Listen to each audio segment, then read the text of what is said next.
Well, that's good Yeah. because, hmm, what a brave new world we live in. Oh, you remember a few weeks back when you were teasing me about watching Star Trek Section 31, and you're like, why are you putting yourself through that? Uh, well, TV, why did you put yourself through this? Well, honestly, it was a thing to do with my dad, Oh, okay. and what's interesting is so we're talking, of course, about Captain America: Brave New World, aka Captain America 4, aka the first Sam Wilson Cap movie, and based on the box office so far, probably the only solo movie with Sam Wilson as Cap. Yes. Yeah. Yeah, and probably could mark the beginning of the end for the franchise. Honestly, the beginning of the end of the franchise has been upon us for a while now. Yeah, that's true. Because I think that the real end of it was Ant-Man 3, because that Mhm. was the first one that really came out where you couldn't even pretend it was pandemic issues that were causing a lower box office. Right. Yeah. Yeah. You couldn't use that as an excuse. Right. The world had opened back up. If people wanted to see a movie, they would see a movie, as proven by the third Tom Holland Spider-Man movie making just shy of 2 billion. Yeah. Yeah. So, and so a couple years back, I ended up watching just about the entirety of the end of the DC Snyderverse. Um, Yeah. the only one I didn't catch in theaters was Shazam, which is honestly the worst of them.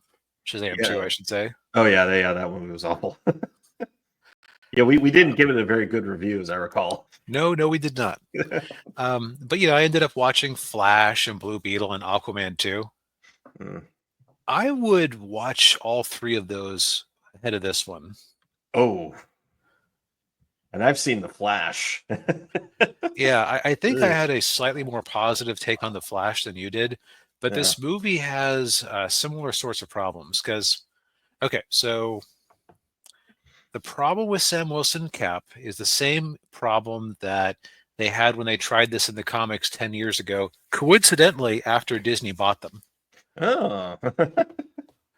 And I've had people tell me that I've had people endorse this theory. I've had people tell me that Disney doesn't care enough about the comics to do this, but I firmly believe that all new, all different Marvel was them basically going, okay, we're a few years into this whole Avengers thing. We're making a lot of money with every movie, but eventually Robert Downey Jr. is going to get old. Yeah. So we need a plan B to get a new cast of characters going. Hmm. And so, they cast Anthony Mackie, who I actually am not sure how old he is. Like, he isn't terribly old. Like, I don't know if he's younger or older than Chris Evans. I think he might be around the same age as Chris Evans. Now that I think about it. Oh, then so much for getting a younger face. But Yeah. um, anyway, I think the whole theory was that okay, we're going to need to eventually have new versions of the characters that we can slot into the movies and to keep the movies going once the actors inevitably burn out. Yeah. A reasonable plan. Yeah. Um, the problem is that Marvel characters have never really been mantles. Um, like the DC, because they had the Golden Age characters and they had the break in between with a lot of them, and then they brought in like the '50s sci-fi influenced versions of Green Lantern and the Flash and whatnot. Yeah. DC has always had more of a superhero identity as a mantle that can be passed on to another person. That's Yeah. the only Marvel hero that really has that of any sort of prominence is Ant-Man. And any sort of prominence with Ant-Man is like stretching it. Yeah. He's very much a C-list hero. He is one of those characters who is fine as a component of the Avengers, but you wouldn't really feel the need to watch him and the Wasp have solo monthly adventures. Yeah. Yeah. Yeah. I don't see a whole lot of young people, youngins, going, oh, the new Ant-Man is coming out this month. I gotta get the new issue of Ant-Man. Yeah, no, there's a reason they folded them into the Avengers right quick in the 60s. Yeah. But Hey, Ninja, good to see you. hey, Ninja. So the thing with Anthony Mackie is, and it's also when they tried this in the comics, apparently, and I didn't really read a lot of these issues, but apparently early on, they they saw Sam Wilson taking a different approach as being Captain America and having a bit of personality with it. Yeah. Because in the comics, they actually had the same thing happen that they had in Endgame, which was just that Cap was aged into what his natural age would have been. Mm. So Yeah. Sam Wilson took over as Cap for a bit. Yeah. But like early on, they had some ideas for him, and then they just turned him into Super Obama, which, in the sense, like just lots of lectures and that like this wasn't in the comics, but you got to do better, Senator. Yeah. That exact tone of voice. Yeah. That became the only thing anybody remembers from that TV show. Yeah. or maybe Zemo's dancing. Oh God, Yeah. there's a dead meme memory resurfaced. Yeah. But speaking of, Yes. so I'm in good company with this state. I never watched Falcon and the Winter Soldier, but the creator of Metal Gear Solid, Kojima, yeah, Hideo Kojima did one of basically if Hideo Kojima reviews your movie on Twitter and his only response is, "I saw this movie," he's trying very hard not to say anything mean. Yeah. In this case, he said he actually had more to say. He vaguely remembered Falcon getting the shield at the end of Endgame, but he was unaware of when he had actually become Captain America. And he said, was it because I didn't watch Falcon and the Winter Soldier? Which means that, yes, it is another Marvel movie that required you to watch homework. Yes. Yeah. Much like WandaVision with Doctor Strange Multiverse. And much like that one, and I don't know what it is with modern Disney, with these franchise shows, where it's like, if you're watching a TV show for Star Wars or Marvel, there is a 50 to 75% chance that the show is not really about the title character. Like, the Boba Fett TV show. He is like 2 episodes of it are just Mandalorian because they said, well, we got to bring in the eyeball somehow. Yeah. And this is kind of uninspiring. What if we just put these in there? Yeah. Same with Obi-Wan. Yeah. The Obi-Wan Kenobi show. Like Obi-Wan's really not in that much. Right. This is secretly the Incredible Hulk 2 mixed with a continuation of the Eternals. Man. Yeah, Ninja. There's just look on like Google or YouTube or whatever. You'll see the clip of it. It's very goofy. I was asking about the dancing. The dancing, yeah. So this movie the movie kind of struggles because, all right, I feel like a lot of people who have been cutting into this movie have felt the need to say, I loved Anthony Mackie as the Falcon. Anthony Mackie as the Falcon was a totally serviceable supporting character, but not even necessarily as charismatic as the Falcon was in the comics. Ooh. Yeah, I've noticed that with Anthony Mackie. Like, I mean, he's a decent enough actor, but he doesn't have that leading man energy. My mom, who did not see the movie with us, when my dad and I both got out of this and said it was just kind of okay. Yeah. And my dad said it was just kind of okay when he had positive, like he came out of the Flash thinking it was mostly a positive experience for him. Yeah. And my mom, when we mentioned this, said, yeah, he really doesn't look much like a Captain America, does he? He has a very slim body. Like, this is a woman who hadn't even seen the movie and she identified part of the problem. Yeah. Ooh.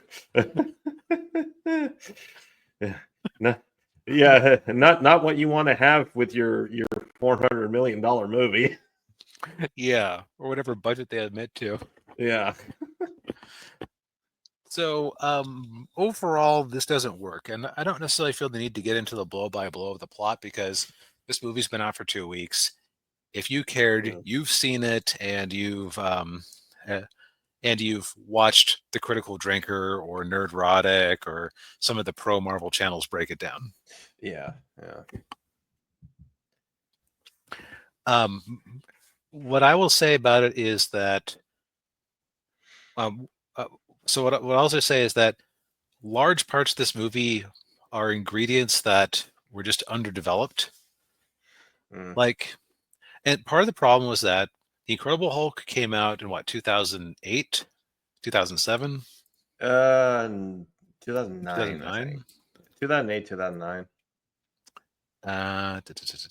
2008. Okay. Yeah. Okay. The plot line where Thunderbolt Ross has had Sam Stearns, the leader, under lock and key, making him super weapons all these years, and but like the leader going along with it, because he knows he'll eventually get his freedom. At year like 5, you might start thinking to yourself, "Is Thaddeus Ross going to like go along with his part of the deal?" Yeah. When your stay in this secret prison, if it was a child, would be talking about where it's going to college and getting its driver's license. Yeah. Are you really a super genius if it hasn't occurred to you that maybe you should have tried to get yourself out by now? Yeah. But no, you wait 15 years, or however long it is. Because the deal was that once Thaddeus Ross became president, he would let him go, apparently. Oh, yeah. This is what happens when you neglect a subplot for too long. It Yeah. becomes Yeah. it becomes like at a certain point, nobody is in the right. Because like on the one hand, Thunderbolt Ross, jerk for keeping the leader under lock and key, making him super weapons all this time. Yeah. Although there's in this movie, there's like no evidence of any super weapons being made, which is kind of funny. Considering that like the human military is using like entirely ordinary F-18s. The soldiers, when he goes Red Hulk, which is not a spoiler because it's on the trailer, they're Yeah. using worse weapons than they had in the Incredible Hulk. Yeah. Yeah, and Ninja brings up a good point here. Those weapons done by the leader would have been great against the aliens that attacked Earth multiple times, or when Ultron tried to destroy the world. Yeah, it's like it was a spotlight they only thought of 5 years ago when they started working on this movie seriously. Yeah. Um, I feel like there is an element of this movie that you can enjoy, which honestly is Harrison Ford as Thunderbolt Ross.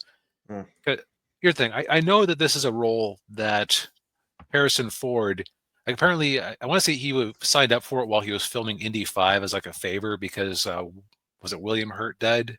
Yeah. Yeah. Um, and you get the impression that partway through this, he realized that this was a ridiculous thing he was being asked to do. Like, why am I here? And I want to say that I don't know if it was this movie, but he was being asked about the filming process. Like he was griping about, but then he went, "That's what the money's for." Yeah.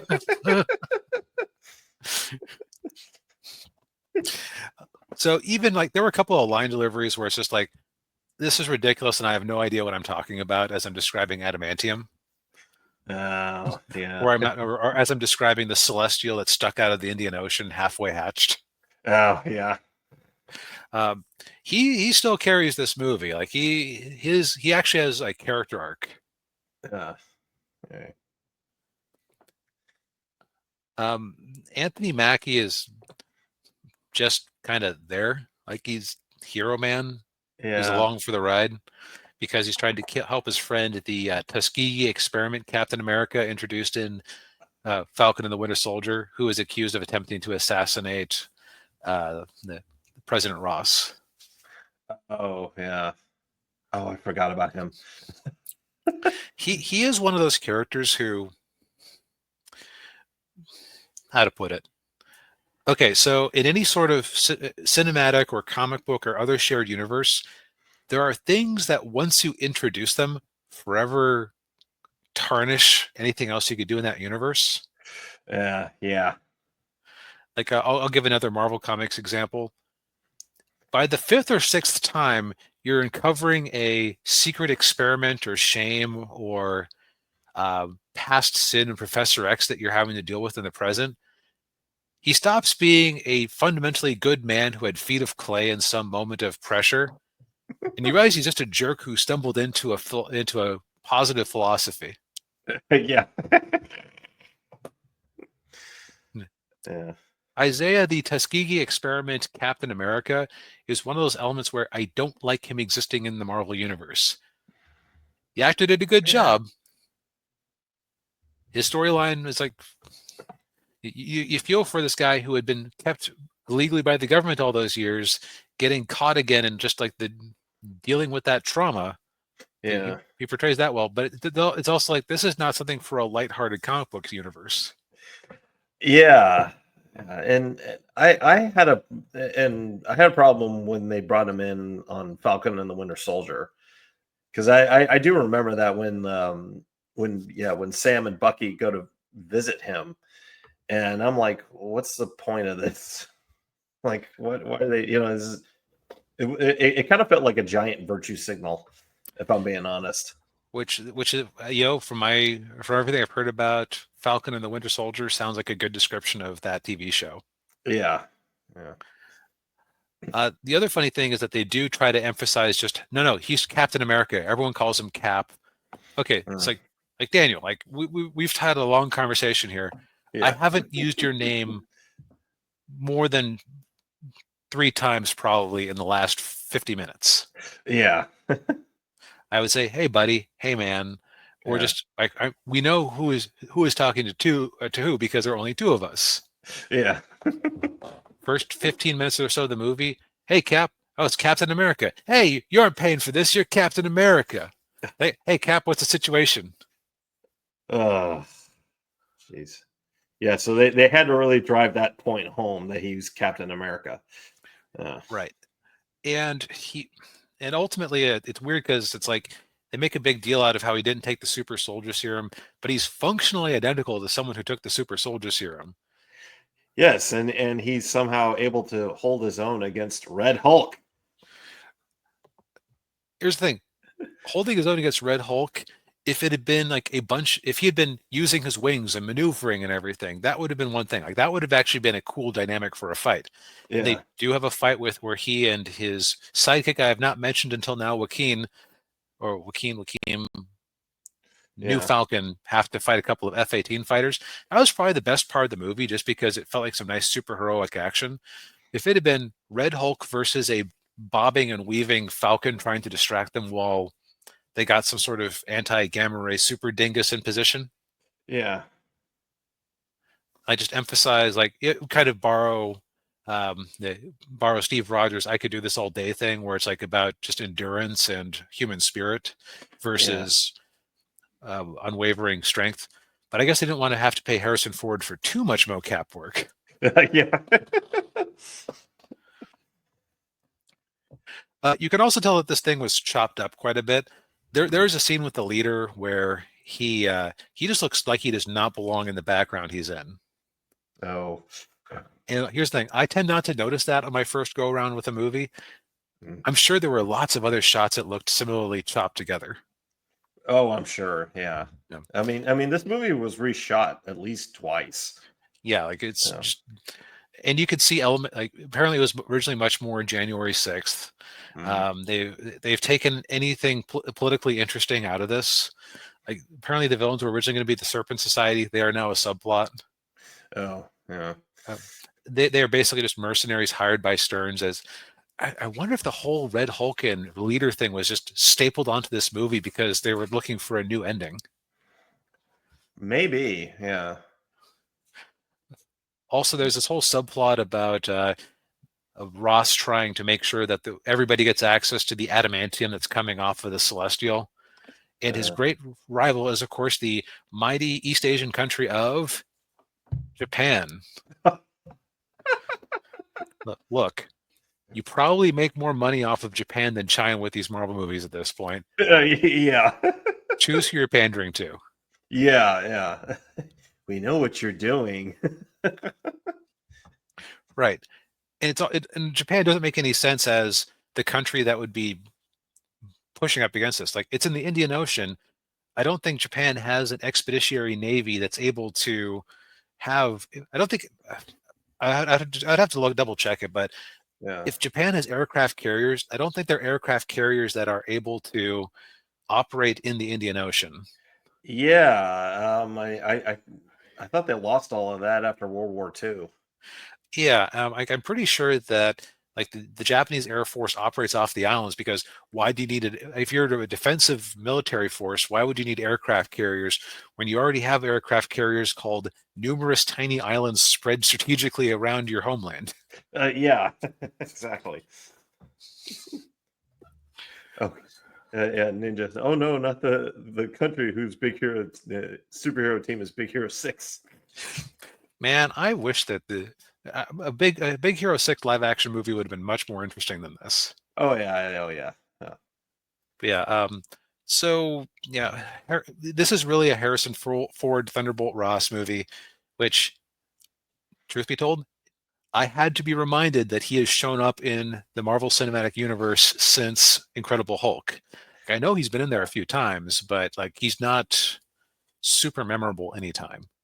Yeah, yeah, he just kind of shows up to it, and it's kind of hard to remember that too because he was played by William Hurt, Right. and yeah, because he was in he was in Civil War. Yeah, like wasn't he responsible for the or